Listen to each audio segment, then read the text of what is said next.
ठीक है।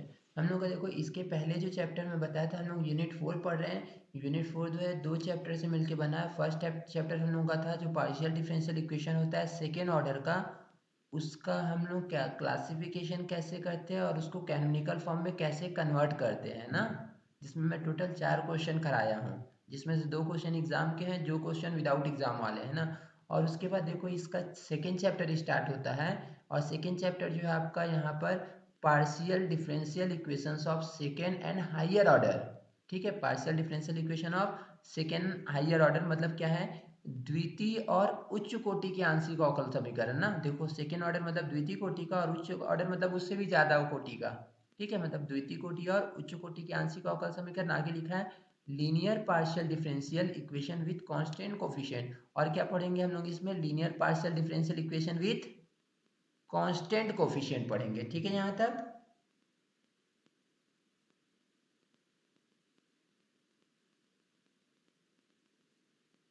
ठीक, तो देखो आपका यस सर। चैप्टर यहाँ पे क्या क्या पढ़ना है, द्वितीय और उच्च कोटि के आंशिक अवकल समीकरण, that means second order and higher order का पार्शियल डिफरेंशियल इक्वेशन। एंड क्या पढ़ना है, linear partial differential equation with constant coefficient, मतलब क्या है, अचर गुणांकों सहित रैखिक अवकल समीकरण। ठीक है, तो देखो अब हम लोग यहाँ पे स्टार्ट करते हैं।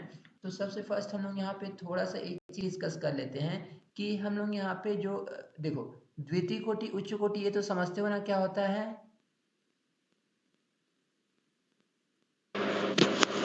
Yes sir. द्वितीय कोटि का मतलब क्या होगा बताओ तो, सेकेंड ऑर्डर का मतलब क्या होगा। सर डिफरेंशियल इक्वेशन का 2 बार डिफरेंशिएशन।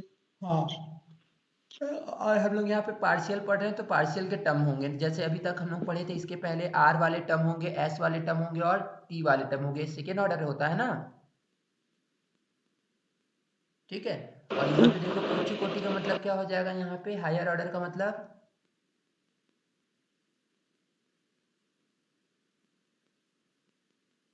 उच्च कोटि का मतलब क्या हो जाएगा बताओ। सर मतलब 1 2 3 ऐसे ऑर्डर वाला।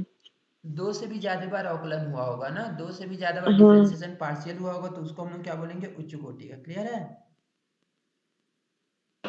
Yes sir. हाँ, देखो अब हम लोग यहाँ पे देखते हैं, बस यहाँ पे थोड़ा सा कंफ्यूजन होगा आप लोगों को, ये वाला अचर गुणांकों सहित रैखिक अवकल समीकरण क्या होता है, पता है क्या होता है।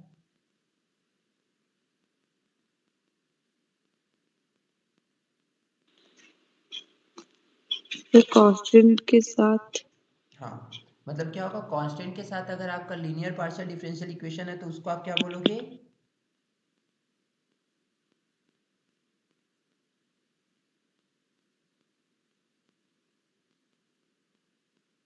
बोलोगे अचर बताओ। गुणांकों सहित रैखिक अवकल समीकरण। हाँ ठीक है, तो देखो यहाँ पे मैं इसके बारे में थोड़ा सा बता दे रहा हूँ, थोड़ा सा ध्यान दो ना। देखो क्या होता है, मैं थोड़ा लिखा भी दे रहा हूँ क्योंकि नहीं तो बाद में कंफ्यूजन हो जाएगा। ठीक है, तो थोड़ा सा इसके बारे में हम लोग डिस्कस कर लेते हैं।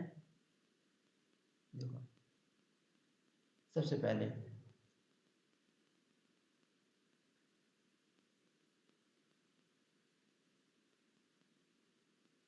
और समघात विषमघात का मतलब समझते हो, समघात अवकल समीकरण विषमघात अवकल समीकरण।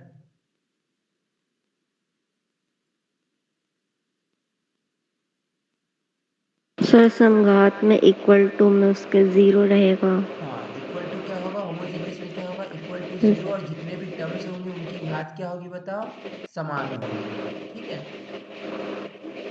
हाँ। तो देखो अब हम लोग यहाँ पे देखते हैं, ध्यान देना। सबसे पहले मैं यहाँ पे आप लोगों को बता दे रहा हूँ, अचर गुणांकों सहित आंशिक अवकल समीकरण मतलब क्या होगा, लीनियर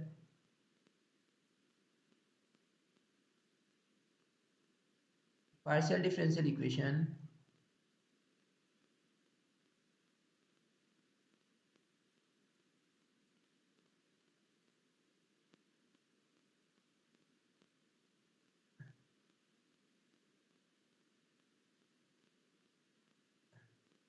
विथ कांस्टेंट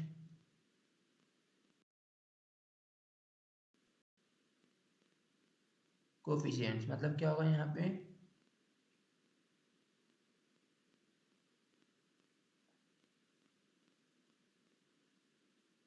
अचर गुणांकों सहित रैखिक अवकल समीकरण।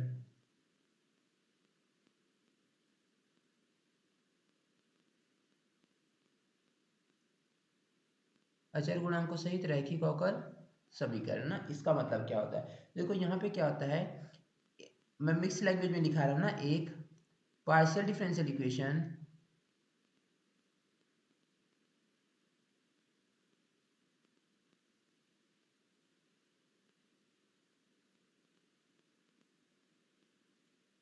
ठीक है, एक पार्शियल डिफरेंशियल इक्वेशन जो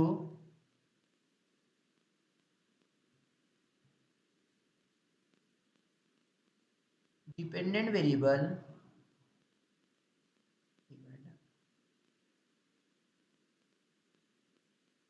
एक मिनट वेट कर लो, तो हैंग कर रहा है।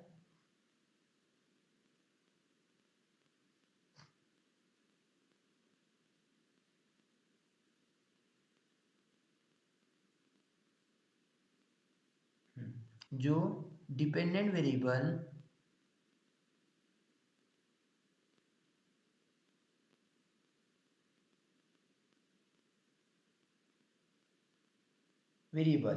ओके, डिपेंडेंट वेरिएबल एंड और उसके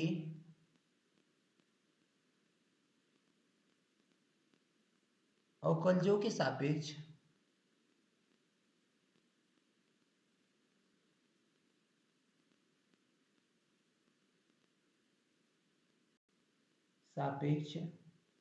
रैखिक हो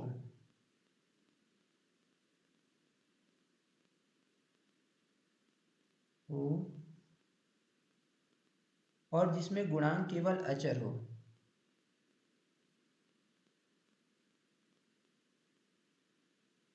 जिसमें कोफिशिएंट्स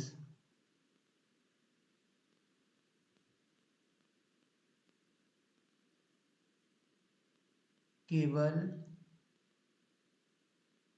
अचर हो। अचर दैट मीन्स कांस्टेंट ना, देखो लिख दे रहे हैं यहाँ पे,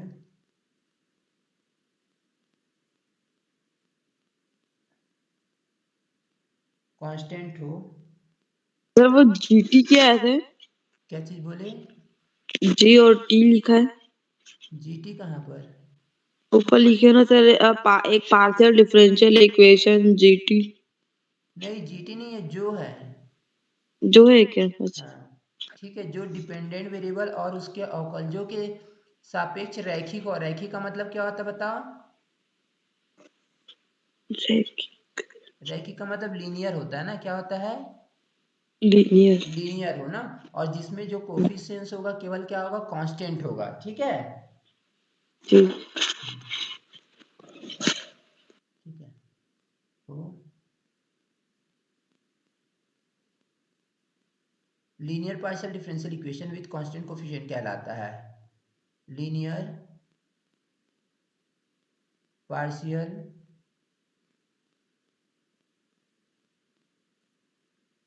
डिफरेंशियल इक्वेशन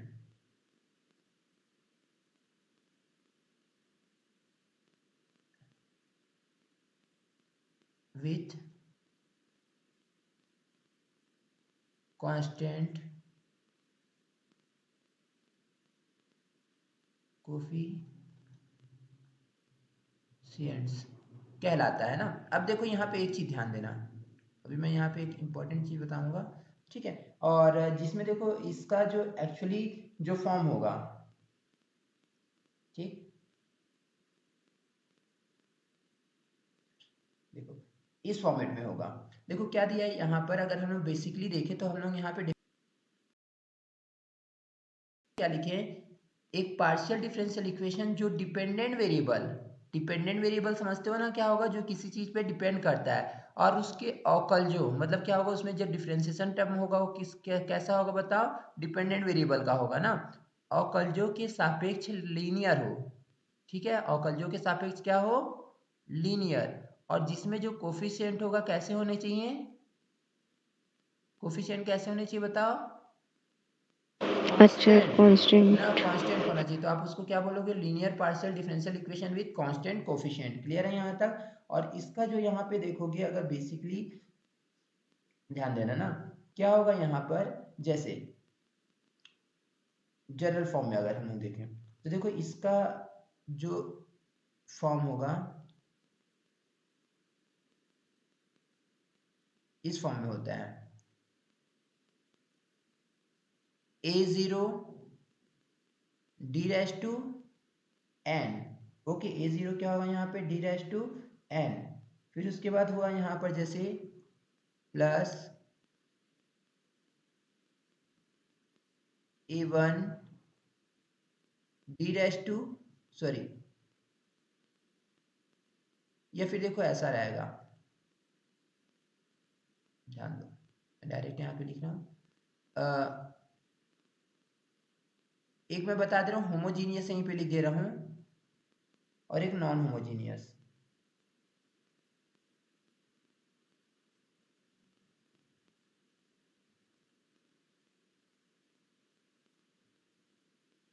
ठीक है, इस फॉर्म में होगा आपका a0 d dash to n plus a1 d dash to n minus one plus, और यहाँ पे आपका आएगा ये d डैश टू n है, और यहाँ पे आपका आ जाएगा, जस्ट वेट, हैंग कर रहा है, 1 मिनट रुक जाओ ना, हैंग कर रहा है थोड़ा सा सिस्टम।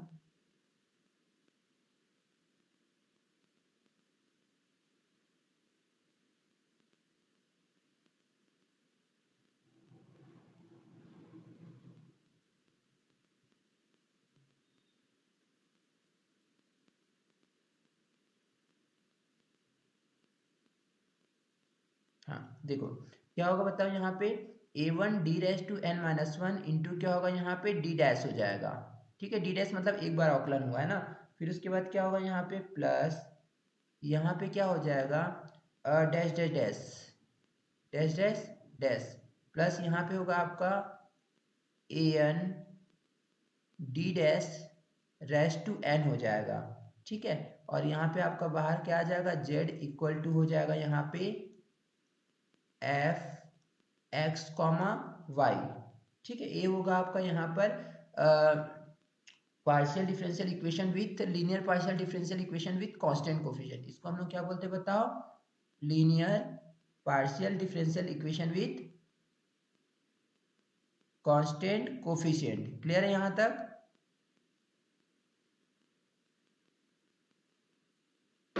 Yes sir. ठीक है, अभी ये तो बेसिक डेफिनेशन है। अभी देखो क्वेश्चन में यहाँ देखोगे, और देखो मैं आप लोगों को बताया था, मतलब फर्स्ट ईयर में भी पढ़े होगे, जब हम लोग डिफरेंशियल इक्वेशन को सॉल्व करते थे। ठीक है, कैसे डिफरेंशियल इक्वेशन को बताओ, linear partial differential equation with constant coefficient. तो अगर राइट साइड जीरो, देखो उसमें दो चीज निकलता था, एक क्या निकलता था CF, और सेकंड क्या निकलता था PI। PI। CF हम लोग किसको बोलते हैं,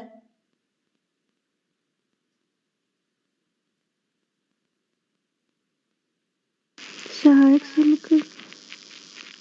नो CF, वो तो एक्सिलरी इक्वेशन होता है, सहायक समीकरण। CF क्या होता है,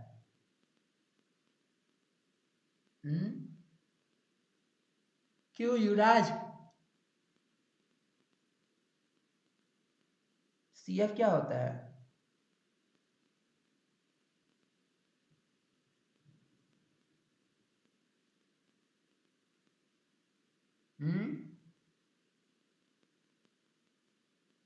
वॉइस आ रही है ना।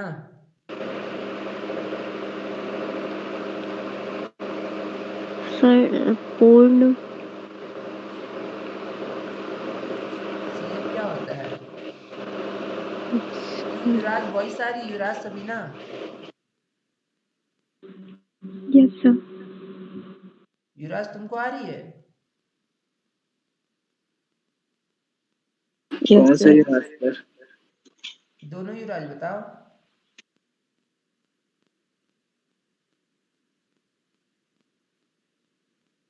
इन्होंने से क्वेश्चन पूछो तो ऐसे चुप हो जाता है जैसे लगता है वॉइस नहीं आ रही, बताया तो करो, नहीं तो फिर मेरे को कहाँ समझ में आएगा कि हाँ किसी को समझ में आ रहा है कि नहीं आ रहा है। देखो ये होगा हम लोग का पार्शियल डिफरेंशियल इक्वेशन ना। आते हैं होमोजीनियस एंड नॉन होमोजीनियस। तो होमोजीनियस नॉन होमोजीनियस के लिए बस मैं छोटा सा एक टर्म्स लिखा में ही समझाऊंगा, क्योंकि यहाँ तो हम लोग को डिटेल पढ़ना नहीं है। तो देखो एक होता है हमारा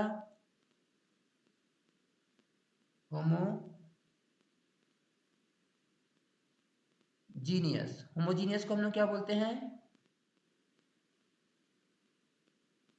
समघात। ठीक है, मान लो ये आपका पार्शियल डिफरेंशियल इक्वेशन दिया है, लीनियर पार्शियल डिफरेंशियल इक्वेशन, जिसको मैं यहाँ पे बेसिकली यहाँ पे डिनोट कर दे रहा हूँ इससे एफ, जिसमें देखो जितने भी टर्म्स हैं, ध्यान देना, जो लीनियर पार्शियल डिफरेंशियल इक्वेशन है जितने भी टर्म्स है किसके वाले हैं बताओ, डी और डी डैश वाले टर्म है। उसकी घात ज्यादा है, घात से हम लोग को मतलब नहीं है, लेकिन ऑर्डर क्या है, 1 है। तो यहाँ पे आपका क्या हो जाए बताओ, ये किसका फलन है, डी और डी डैश का है। ठीक है, अगर ए वाला जो होगा राइट साइड आपका क्या होगा, जीरो, राइट साइड जीरो है, तो इसको आप क्या बोलोगे,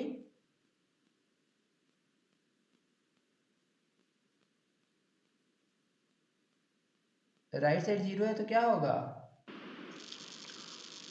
समघात। हाँ होमोजीनियस, दैट मीन्स क्या होगा, समघात। और नॉन होमोजीनियस का मतलब क्या होगा, नॉन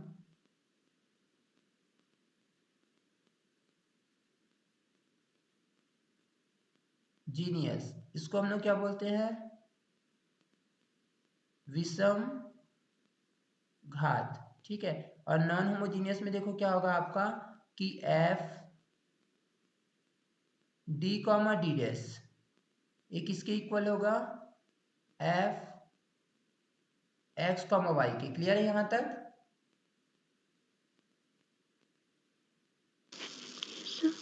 तो देखो हम लोग क्या निकालते थे जब पढ़े होगे आप लोग पिछले बार भी फर्स्ट ईयर में, कि जब हम लोग सॉल्व करते थे ना तो इसका दो हल निकलता है, एक सी एफ निकलता है और एक पी आई, फिर कंप्लीट सोल्यूशन हम लोग का क्या निकलता है, C F plus P I, ऐसे निकलता था ना।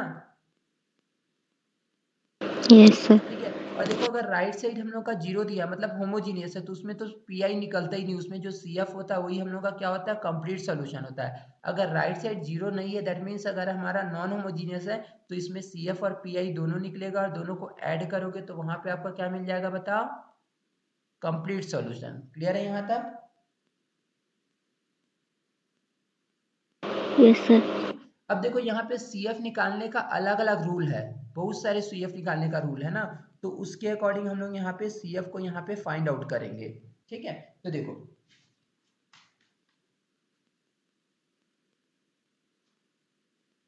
पहले देखो मैं एक आध क्वेश्चन ऐसे ही करा रहा हूँ प्रैक्टिस के लिए, उसके बाद मैं CF और PI निकालने का रूल क्या है वो कराऊंगा, ठीक है ना। Okay sir. ठीक है, जल्दी स्क्रीनशॉट ले लो इसका।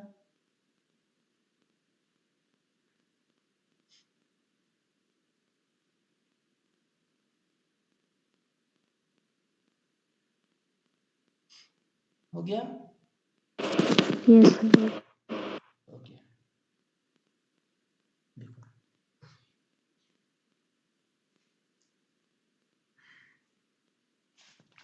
अब हम लोग चलते हैं यहाँ पे क्वेश्चन में, ध्यान से देखते जाना ना। अब क्वेश्चन आप लोगों का यहाँ पे मेन क्वेश्चन है, वो तो वर्गीकरण वाला एक क्वेश्चन वहां से भी मेन था, लेकिन अब यहाँ पे भी एकदम इंपॉर्टेंट क्वेश्चन स्टार्ट होगा। क्वेश्चन नंबर 1, क्वेश्चन नंबर 1 है सॉल्व, आपको यहाँ पे सॉल्व करना है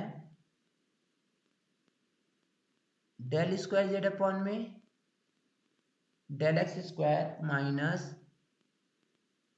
डेल स्क्वायर जेड अपॉन में del Y square equal to 0, इसको आपको यहाँ पे सॉल्व करना है। ठीक है, सॉल्यूशन सबसे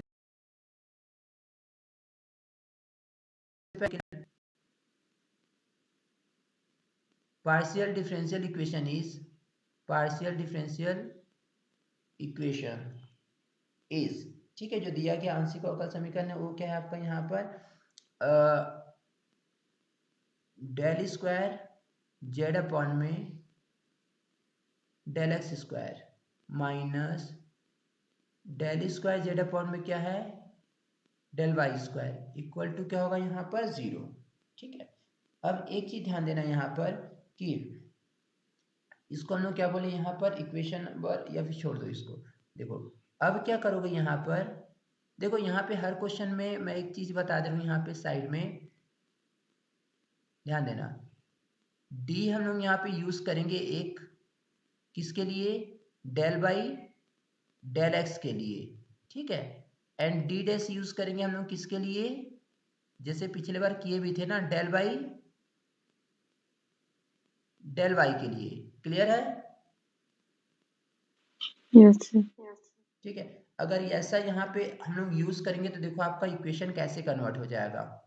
यहाँ पे मैं लिख दे रहा हूँ, माना कि या एज्यूम दैट, ठीक। तो आपका देखो ए क्या बन जाएगा, डी का क्या बनेगा, स्क्वायर, और सामने क्या रहेगा इंटू में जेड, माइनस यहाँ पे क्या बनेगा, डी डैश का स्क्वायर, और यहाँ पे क्या होगा, जेड इक्वल टू 0। ये लाइन क्लियर है सभी को? Yes sir. यस ठीक है। सर। तो इसको देखो यहाँ पे मैं इसको क्या बोल सकता हूँ बताओ, डी का स्क्वायर माइनस डी डैश का स्क्वायर, और यहाँ पे क्या होगा, Z equal to 0।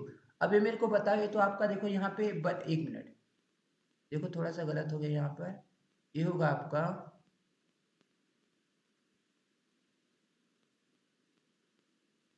D dash का स्क्वायर, और यहाँ पे जेड इक्वल टू क्या आ जाएगा, 0। इसको मैं बोला इक्वेशन नंबर 1। अब एक चीज बताओ मेरे को, ये समघात है कि विषमघात है? समघात है, क्यों? इसके इक्वल में 0 है इसलिए। हाँ, तो सबसे पहले हम लोग देखो यहाँ पे क्या करेंगे, इसका केवल जो CF होगा वही आपका कंप्लीट सॉल्यूशन मिलेगा ना, जो CF निकलेगा वही क्या होगा, कंप्लीट सॉल्यूशन। तो इसके लिए आपको क्या करना पड़ेगा, यहाँ पे सबसे पहले ऑक्सिलरी इक्वेशन बनाना पड़ेगा इसका, ठीक है। और ऑक्सिलरी इक्वेशन आप लोग पहले भी पढ़े होंगे BSc फर्स्ट ईयर में, कैसे बनाते थे बताओ, डी के पोजीशन पे हम लोग क्या रखते थे, m रख देते थे, और डी डैश के पोजीशन पे क्या रखते थे, बोलो, याद है किसी को? हम्म,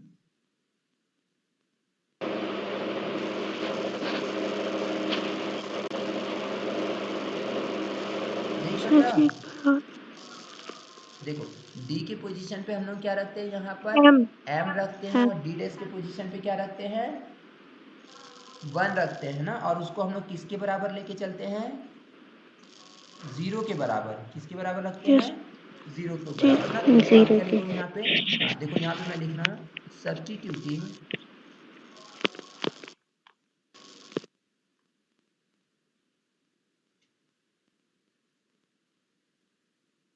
सब्स्टिट्यूटिंग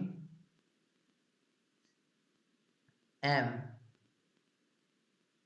ठीक है, सब्स्टिट्यूटिंग m इन the place of, in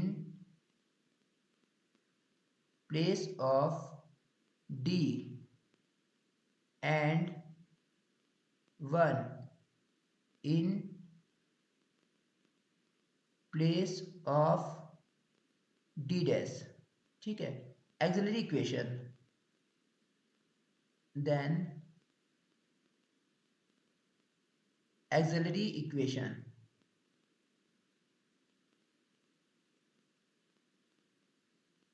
equation जो आपका ऑक्सिलरी इक्वेशन क्या मिलेगा, क्योंकि सबसे पहले ऑक्सिलरी इक्वेशन से m की वैल्यू हम लोग निकालते हैं ना। तो हम लोग क्या लिखे यहाँ पे, डी डी के पोजीशन पे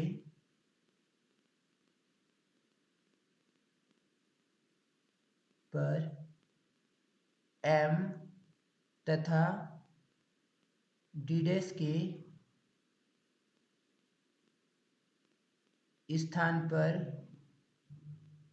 1 रखने पर सहायक समीकरण, सहायक समीकरण ना। देखो जब यहाँ पे आप डी के पोजीशन पे m और डी डैश के पोजीशन पे 1 रखे, तो आपका सहायक समीकरण क्या बनेगा, यहाँ पे बताओ, डी है तो क्या बन जाएगा,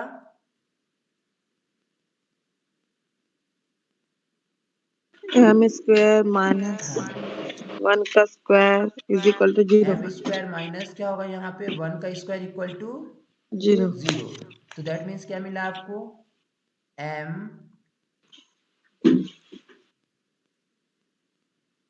m square minus 1 equal to 0। That means क्या मिलेगा बताओ,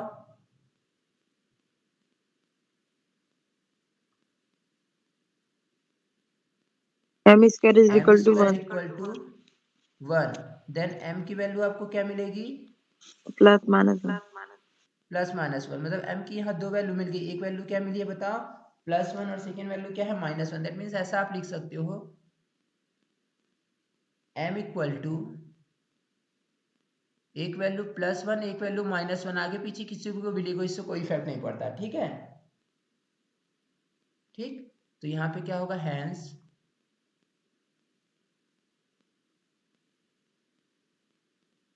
रिक्वायर्ड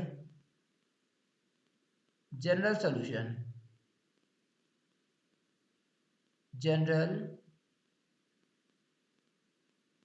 सॉल्यूशन मतलब अतः अभीष्ट व्यापक हल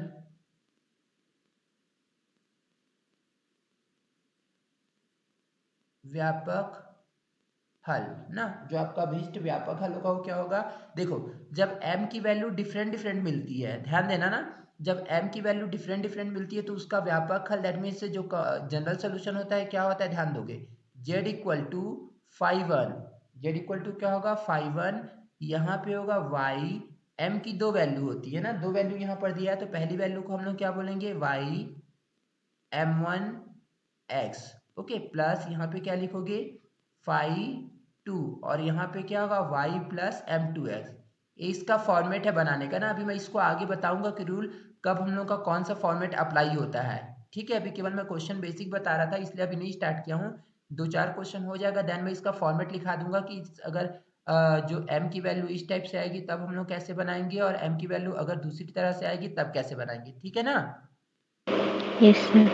ठीक है, ये CF निकालने का रूल है, लेकिन ये तो आपका होमोजीनियस है, तो ये जो CF है ना, यही आपका व्यापक सोल्यूशन हो जाएगा, इसलिए हम लोग डायरेक्ट व्यापक सोल्यूशन लिखते हैं। किसी को कोई डाउट है यहाँ तक? No sir. No doubt, okay. चलो अब हम लोग यहाँ पे वैल्यू रख देते हैं ना, तो z इक्वल टू क्या रखोगे यहाँ पे? 5 1, ओके, यहाँ पे क्या होगा? y, और यहाँ पे अगर हम लोग देखें तो आपकी m की वैल्यू क्या है बताओ? m1 की वैल्यू +1, तो यहाँ पे +1 इंटू क्या लिखे? x, ओके, प्लस यहाँ पे क्या होगा? 5 2 y होगा, और m2 की वैल्यू क्या? -1, तो -1 इंटू क्या होगा? x। तो देखो यहाँ पे आपका जो फाइनल सॉल्यूशन मिला z equal to 5 1 y plus x plus क्या होगा? 5 2 y माइनस x, और यही आपका क्या होगा? General solution. क्लियर है यहाँ तक? Yes sir. ठीक है, जल्दी स्क्रीनशॉट ले लो इसका।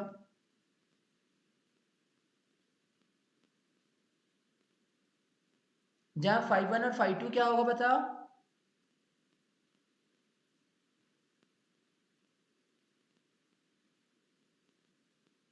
बोलो, 5 1 और 5 2 को हम लोग क्या बोलेंगे? सर जी फंक्शन है ना। स्वेच्छ फलन ना, मतलब arbitrary function, okay. Yes sir yes. जल्दी स्क्रीनशॉट लो, हो गया? Yes sir. Okay, now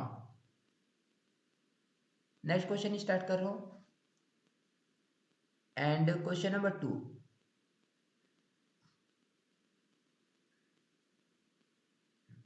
question number 2, and question number 2 is solve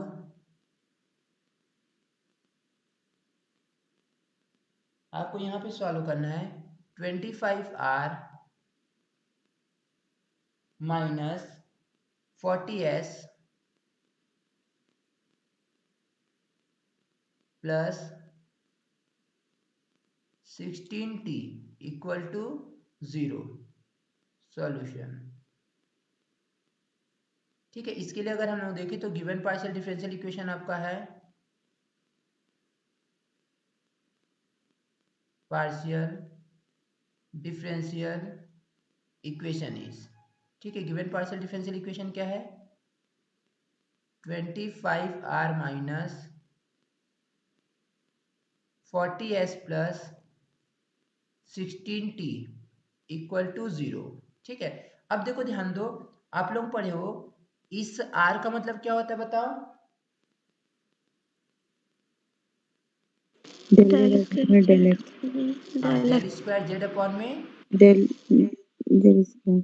हाँ तो देखो ये क्या होगा बताओ, 25 डेल स्क्वायर जेड अपॉन में del x square minus 40। S का मतलब क्या होता है, डेल स्क्वायर जेड अपॉन में del x del Y.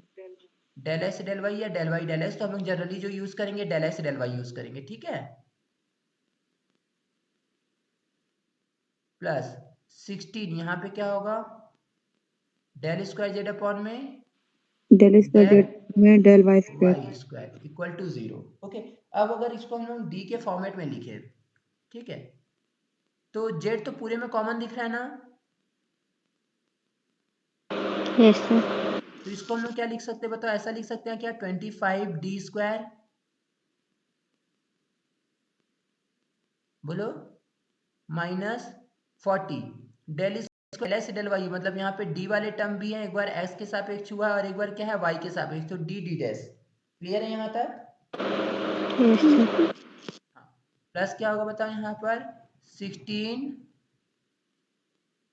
D dash square और बाहर क्या होगा जेड इक्वल टू 0। क्लियर है यहाँ तक?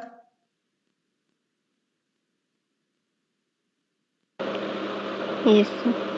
देखो आपका क्वेश्चन ना इस फॉर्मेट में भी आ सकता है या फिर इस फॉर्मेट में भी आ सकता है, वो आपको वहां पे देखना है कि हाँ क्या है। अब देखो ये जो है आपका होमोजीनियस दिख रहा है कि नहीं,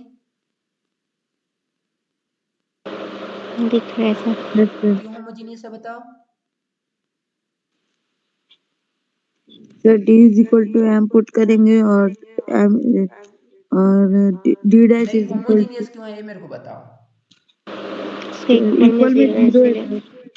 इक्वल टू 0 है, लेकिन सबसे इंपॉर्टेंट चीज देखो, जितने भी टर्म है सभी की घात समान है। देखो यहाँ पे घात 2 है, यहाँ भी डी की एक घात और डी डेस की एक घात, घात 2 हो गया, और यहाँ भी डी डेस की 2 घात, तो पूरे घात समान है ना, इसलिए यहाँ पे होमोजीनियस है, दैट मीन समघात, और राइट साइड 0 दिया है ना। तो आप यहाँ पे क्या करोगे, जब यहाँ पे ध्यान देना इसको सॉल्व करोगे, तो सबसे पहले क्या करोगे बताओ, सब्स्टिट्यूटिंग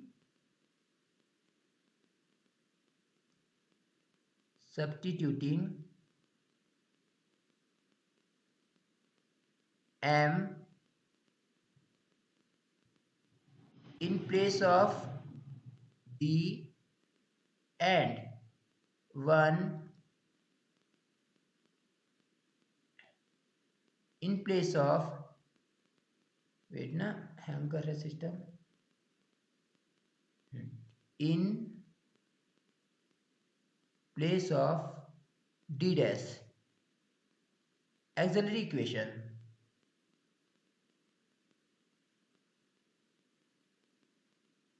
लरी इक्वेशन ना। देखो हम लोग क्या करें बताओ, यहाँ पे d के पोजीशन पे m पुट कर रहे हैं और d डैश के पोजीशन पे क्या पुट कर रहे हैं 1, तो आपका यहाँ पे जो एक्सिलरी इक्वेशन है, सहायक समीकरण है, क्या बन जाएगा बताओ, 25 m square minus 40 m plus 16 equal to 0, यही बनेगा ना। देखो सहायक समीकरण,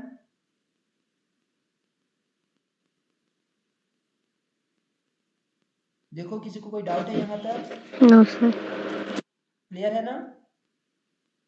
यस सर क्लियर है। ओके, जिसको जहाँ पे डाउट होगा तुरंत बताओगे ना। और इसको देख लेना, इसको तो अब लिख लोगे कि m के पोजीशन, d के पोजीशन पे m तथा d डैश के पोजीशन पे 1 रखने पर सहायक समीकरण ना। तो देखो अब हम लोग यहाँ पे क्या करेंगे कि इसको आप क्या करोगे,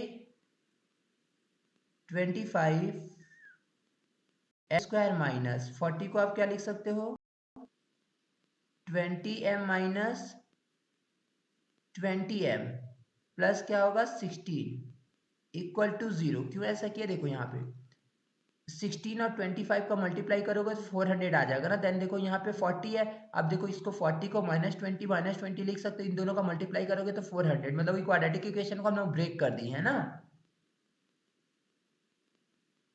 तो यहाँ से देखो आपको कॉमन वैल्यू क्या मिलेगा, 5m, 5m को कॉमन लोगे तो यहाँ पे क्या बचेगा आपका, 5m माइनस क्या बच जाएगा 4, माइनस यहाँ से आप क्या कॉमन ले लो 4, 4 को कॉमन लोगे तो क्या बनेगा 5m, और यहाँ पे क्या बन जाएगा बताओ -4, इक्वल टू 0। दैट मीन्स आपके पास पूरी कॉमन वैल्यू क्या मिल गई, 5m माइनस 4, और ये क्या होगा 5m माइनस 4 इक्वल टू 0। तो यहां से m की वैल्यू क्या मिलेगी आपको बताओ, 4/5। डायरेक्ट लिख तो चलेगा ना, यस 4/5 दो वैल्यू मिलेगी और दोनों वैल्यू क्या होगी बताओ,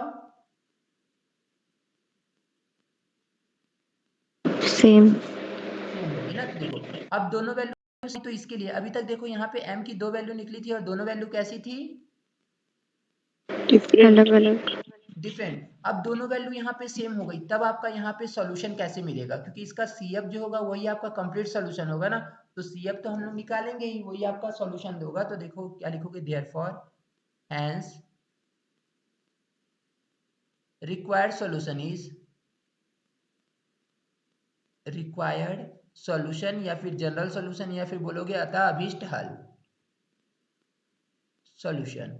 देखो क्या बनेगा, z equal to 5 y plus M X, क्योंकि m की एक ही वैल्यू नहीं मिली है ना, तो क्या होगा यहाँ पे 5 प्लस एम एक्स, और रिपीटेड वैल्यू है ना, s की वैल्यू कैसी है, यहाँ पे m की वैल्यू कैसी है, रिपीटेड है। तो यहाँ पे क्या लिखोगे, पहला फंक्शन तो आपका 5 y प्लस एम एक्स होगा, प्लस सेकेंड भी वही होगा। देखो क्या लिखोगे यहाँ पे 5 y प्लस क्या हो जाएगा एम एक्स, बस रिपीटेड वैल्यू है तो यहाँ पे आप क्या लगा दोगे x। क्लियर है लाइन, यस सर। ठीक है। तो देखो दो टाइप का भी हो गया, वैसे मैं पूरा रूल एक साथ निकाल लिखवाऊंगा CF निकालने का, लेकिन अभी बेसिक बेसिक देख लो। यहाँ पे क्या होगा 5 y प्लस m की वैल्यू क्या है 5/4, तो 5/4 यहाँ पे क्या लिखे हम लोग x प्लस x होगा, एंड 5 यहाँ पे क्या होगा y प्लस 5/4, और यहाँ पे क्या सर लग जाएगा, 4/5 है ना। अच्छा सॉरी सॉरी 4/5 है ना, ओके जस्ट वेट,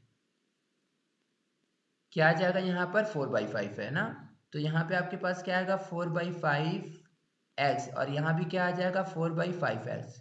अब क्लियर है, यस सर। ठीक है। तो देखो यही आपका जो होगा कंप्लीट सॉल्यूशन इसका मिलेगा या रिक्वायर्ड सॉल्यूशन मिलेगा, जहाँ 5 1 और 5 2 आपका क्या है, कोई भी एक स्वेच्छ अचर है, ठीक है, स्वेच्छ अचर का फलन है। क्लियर है, यस सर। Yes sir. ठीक है। फिर इसका भी जल्दी स्क्रीनशॉट ले लो।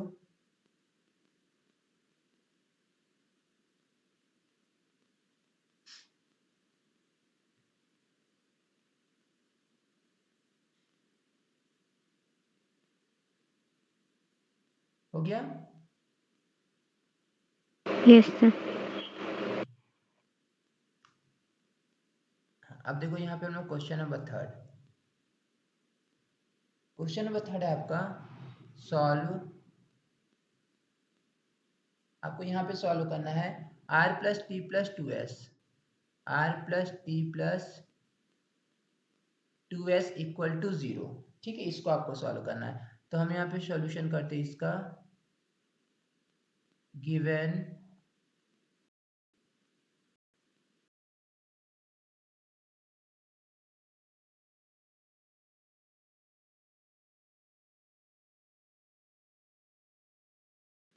Partial differential equation, partial differential समीकरण, क्या होगा यहाँ पे r plus T plus 2s equal to 0, ठीक है। अब आप क्या करोगे यहाँ पे, this implies del square del x square plus del square Z upon में del Y square plus del upon में del x del y equal to क्या हो जाएगा यहाँ पर 0। अगर के फॉर्म में कन्वर्ट करोगे तो देखो यहाँ पे क्या बन जाएगा आपका डी का स्क्वायर प्लस डी डेट्स का स्क्वायर प्लस क्या होगा यहाँ पे 2 डी बनेगा, और क्या बनेगा डी डैश, और यहाँ पे z इक्वल टू 0, ठीक है। यहाँ तक सभी को क्लियर है ना, यस सर। अब यहाँ पे देखो हम लोग क्या करेंगे, सब्स्टिट्यूटिंग, देखो on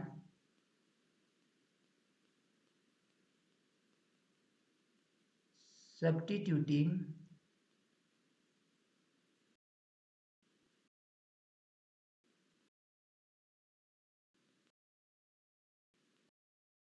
m of 1 in place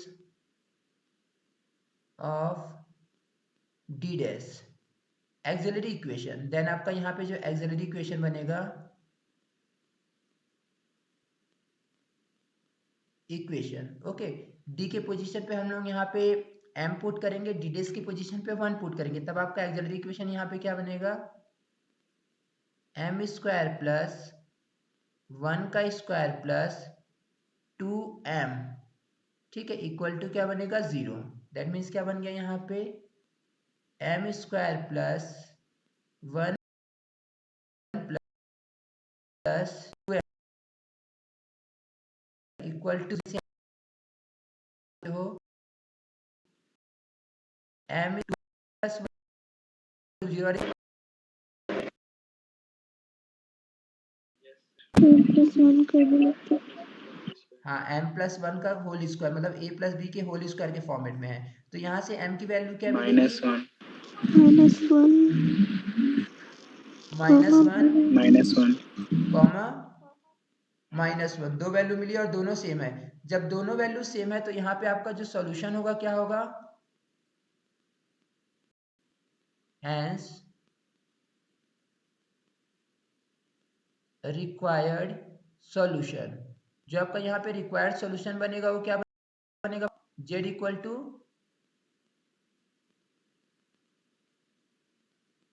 बोलो,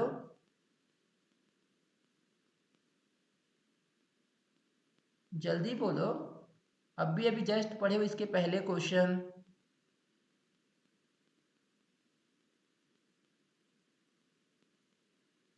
hello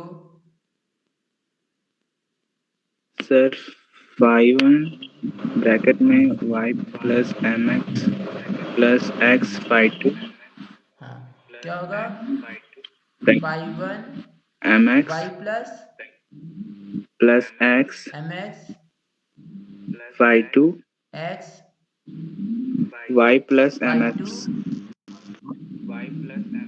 y plus M X, क्यों, क्योंकि यहाँ पे रिपीटेड वैल्यू है ना, तो इसलिए यहाँ भी y प्लस एम एक्स होगा, यहाँ भी y प्लस एम एक्स, और यहाँ पे क्या हो जाएगा, केवल x आ जाएगा रिपीटेड वैल्यू के कारण, ठीक है। तो z इक्वल टू क्या बनेगा आपका 5 1, m के जगह में अगर -1 रखोगे तो यहाँ पे आपको क्या मिल जाएगा बताओ, y माइनस एक्स, और यहाँ भी क्या हो जाएगा, और यहाँ पे क्या होगा 5 2 y माइनस एक्स हो जाएगा। किसी को डाउट है यहाँ तक, नो सर।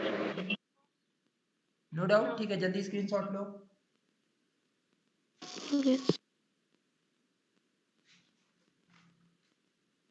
चलिए 1 मिनट, इसके पहले वाले का हाँ थोड़ा इसके पहले वाले का, एक मिनट ना, हो गया, एक मिनट, सिस्टम हैंग कर रहा है, थोड़ा सा वेट कर लो।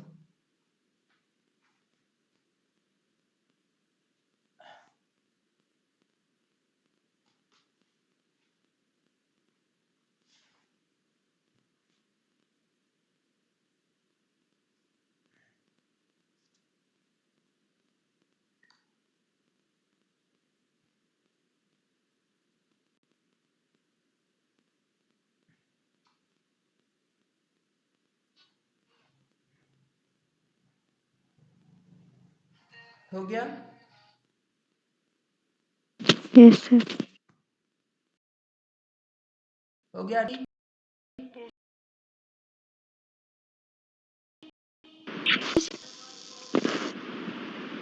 सेकंड क्वेश्चन का नहीं दिखा रहा है, हो गया सर जी, हो गया।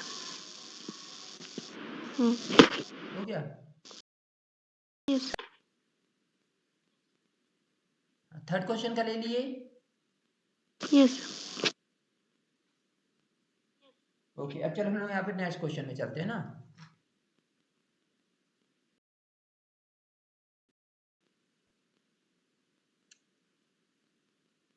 क्वेश्चन नंबर 4 का, एंड क्वेश्चन नंबर 4 है आपका solve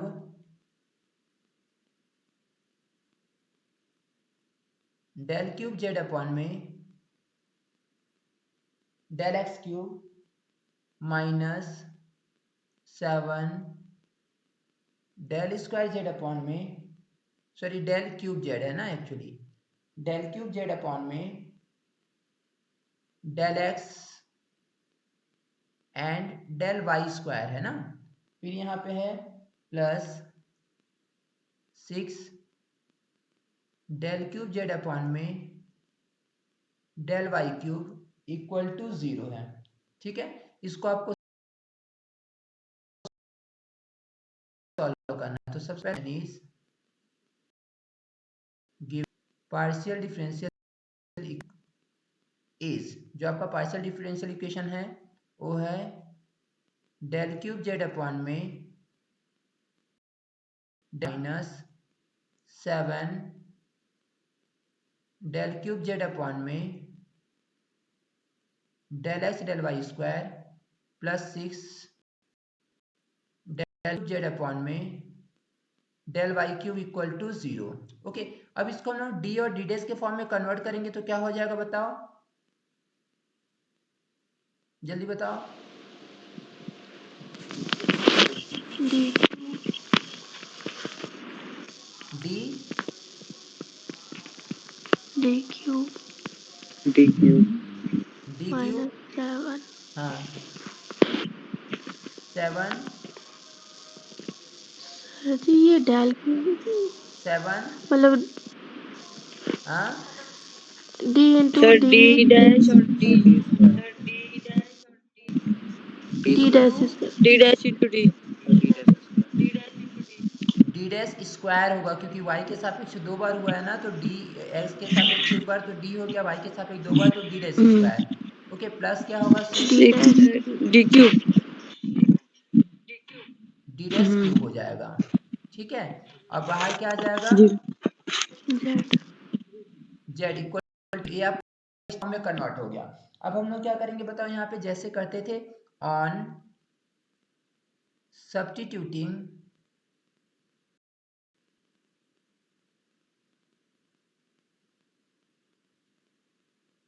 m in place of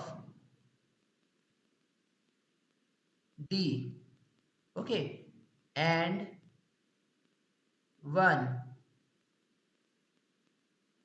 in place of d dash, auxiliary equation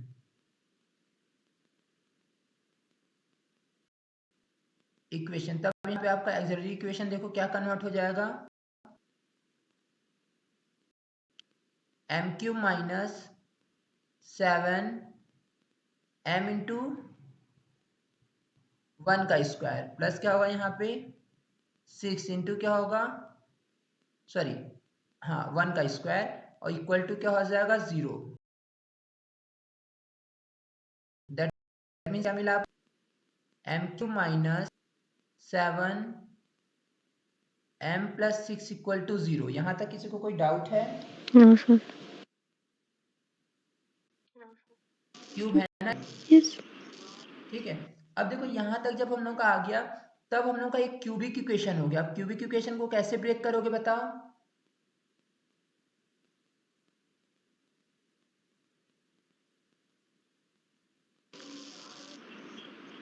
cubic equation को कैसे ब्रेक करोगे, क्योंकि इसको तो हम लोग ऐसे सॉल्व नहीं कर सकते नॉर्मली, कैसे करोगे? सर एक फॉर्मूला होता है ना m-1 करते हाँ से m-1 करते आरती। देखो सबसे पहले क्या करोगे, यहाँ पे वैल्यू रख रख के चेक करोगे, एक बूटा सर डायरेक्टली 1 निकालोगे ना, कैसे निकालोगे तो कि यहाँ पहले पे वैल्यू रख रख -1 के चेक रखेंगे करोगे कि m की किस वैल्यू के लिए सेट, 1 रखेंगे हाँ m की किस वैल्यू के लिए सेटिस्फाई हो रहा जी है, मतलब 0 आ रहा है। तो m की वैल्यू अगर मैं मान लो यहाँ पे 1 रखता हूँ तो आपको क्या मिलेगा बताओ,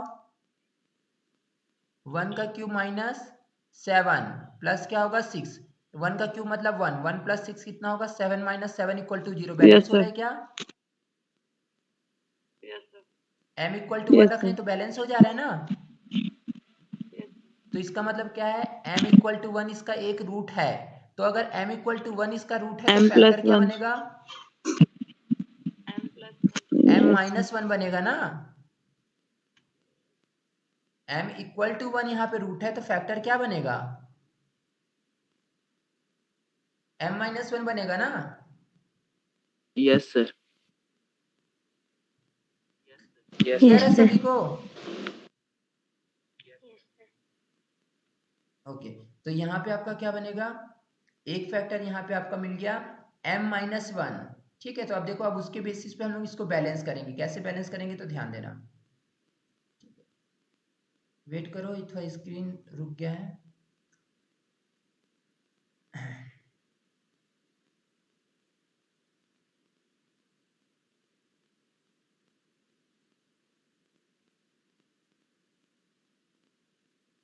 हाँ ठीक है, तो देखो यहाँ पे जब हम लोग सॉल्व किए तो एक फैक्टर आपका क्या मिल गया यहाँ पे m माइनस 1।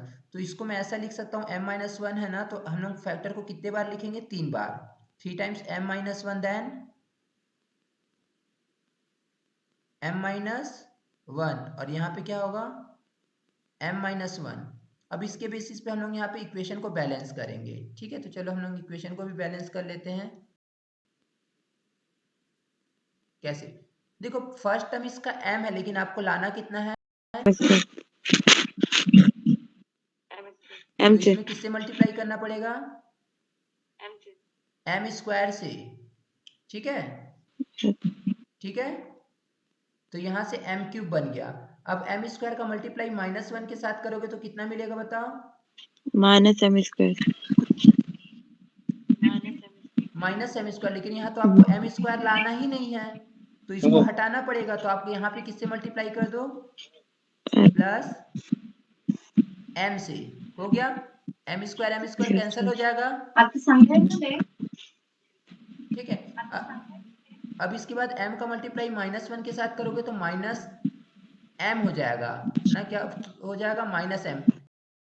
लेना है माइनस 7m। कितना लाना है? 6, sir. Minus 7. माइनस 7m ना। तो एक माइनस m तो आपको यहाँ से मिल गया, तो यहाँ 6 पे से. किससे मल्टीप्लाई करना पड़ेगा? माइनस 6 से। ठीक है, देखो ये लाइन क्लियर है सभी को? Yes, sir. Yes, sir. सभी को क्लियर है ना? ओके, ना पूरे में से कुछ कॉमन दिख रहा है क्या? M minus 1. M minus 1. m minus 1, तो यहाँ पे आपको क्या मिला? m square plus m minus 6 equal to क्या मिल गया? 0। पहला तो फैक्टर मिल गया, दूसरा एक क्वाड्रेटिक इक्वेशन है, इसको भी बैलेंस कर लो। इसको आप कैसे लिख सकते हो बताओ?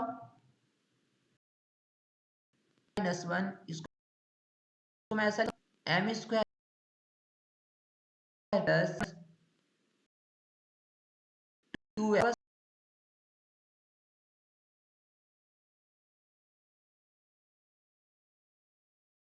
Yes, 6 sir. Equal to 0। Clear line?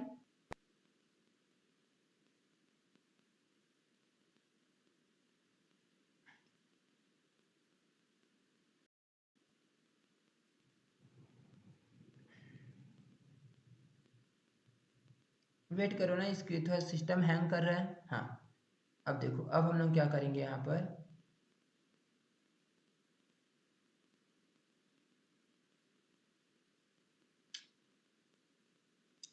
एक मिनट ना, सिस्टम हैंग कर रहा है।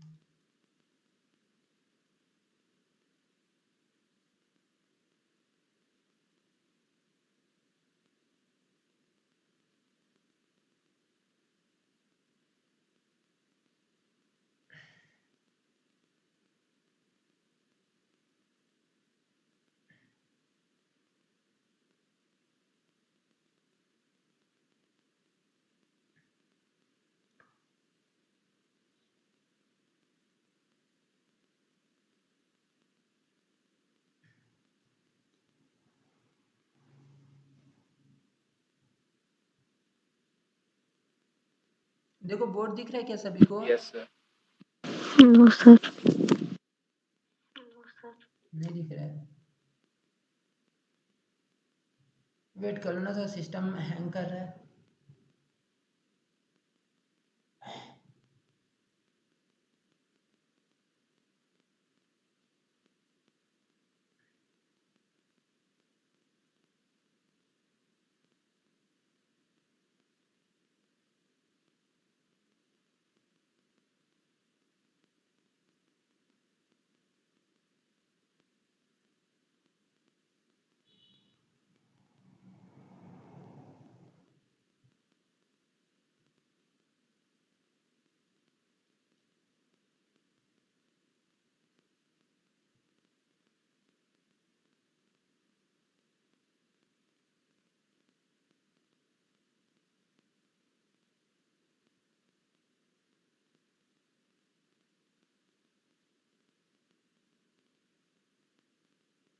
अच्छा तब तक आप लोग उसको सॉल्व करो ना।